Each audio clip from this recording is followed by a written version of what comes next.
दोस्तों, यह कहानी अपने जीवन में आलस्य खत्म कर देगी। गौतम बुद्ध की ज़रूर सुने। गौतम बुद्ध अपने ध्यान में बैठे थे कि वहाँ एक आदमी आया। ये आदमी अपने आलसीपन से बहुत ज़्यादा परेशान था। आलसी आदमी गौतम बुद्ध से बोला, महात्मा जी मेरी मदद कीजिए, मैं अपने आलस्य से बहुत ज़्यादा परेशान हूँ। आप ही कोई उपाय बताइए जिससे मैं आलसीपन से छुटकारा पा सकूं। बुद्ध ने उस व्यक्ति से कहा, पहले मुझे यह बताओ कि तुम्हें क्यों लगता है कि तुम आलसी हो।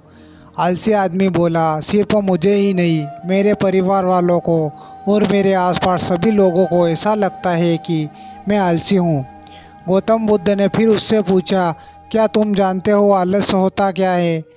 आलसी व्यक्ति बोला, नहीं, मैं नहीं जानता हूँ। मैं इतना ज़रूर जानता हूँ कि आलस्य बहुत बुरी चीज़ है।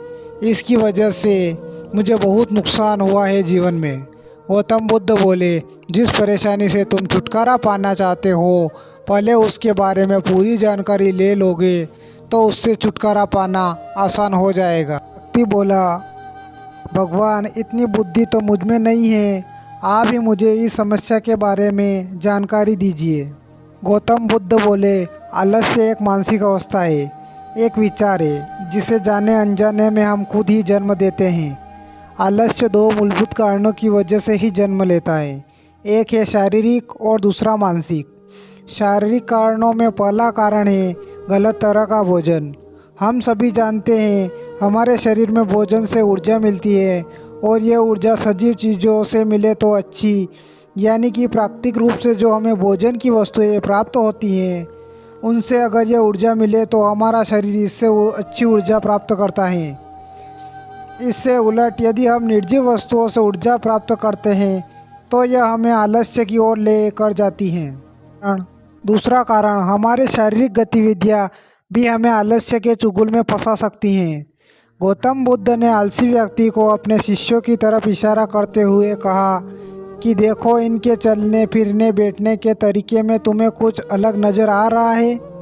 जब आलसी व्यक्ति कुछ समझ नहीं पाया तब गौतम बुद्ध ने उससे कहा, मेरे शिष्य जब भी बैठते हैं तो वो रीढ़ की हड्डी को एकदम सीधा रखते हुए बैठते हैं, चलते हैं तो उनके दोनों पैरों के बीच अच्छे संतुलन बना रहता है, और जब वह सोते हैं तो उनका शरीर एकदम शिथिल रहता है। ऐसा करने से उन्हें रात्रि में एकदम सही तरीके से नींद आती है। आलसी व्यक्ति बोला, लेकिन नींद तो आलस्य का एक ही स्वरूप है।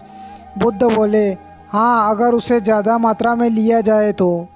बुद्ध ने इस बात को आगे बढ़ाते हुए कहा, नींद कम मात्रा में लोगो तो तुम्हें दिन थकान महसूस होगी और ऐसा करने से ज़्यादा आलस्य शरीर में आएगा।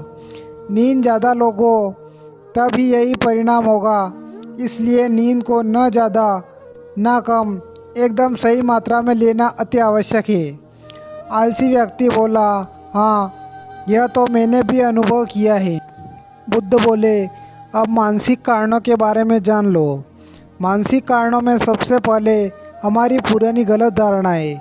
अक्सर ऐसा होता है कि हम पहले जिन कर्मों में असफल हो चुके हैं, हमारे अंदर ऐसी भावनाएं बन जाती हैं कि हम उस काम में हमेशा असफल होते रहेंगे, जिस वजह से हमें उस काम करने में आलस आता है। धारणाओं से छुटकारा पाने का एकमात्र उपाय यह है कि हमें अपने मन को यह समझाना चाहिए कि पिछली बार हम जब उस काम में असफल हुए थे तो हम उसके बारे में जितना जानते थे, हम उस काम के बारे में उससे ज़्यादा जानते हैं, क्योंकि असफल होने के बाद हम उससे काफ़ी कुछ सीख के भी हैं। बुद्ध बोले, दूसरा कारण है आलसी और कर्मचारी लोगों की संगत। कई बार ऐसा होता है कि हम आलसी नहीं होते, मगर जिनके साथ हम रहते हैं हम उन जैसे बनने लगते हैं। इससे छुटकारा पाने का उपाय बहुत सरल है। कामचोर और आलसी व्यक्तियों से दूर रहो। ऐसी व्यक्तियों की संगत में रहोगे जो अपने काम को बड़ी लगन से करते हैं और तुम्हें कुछ सिखा पाए।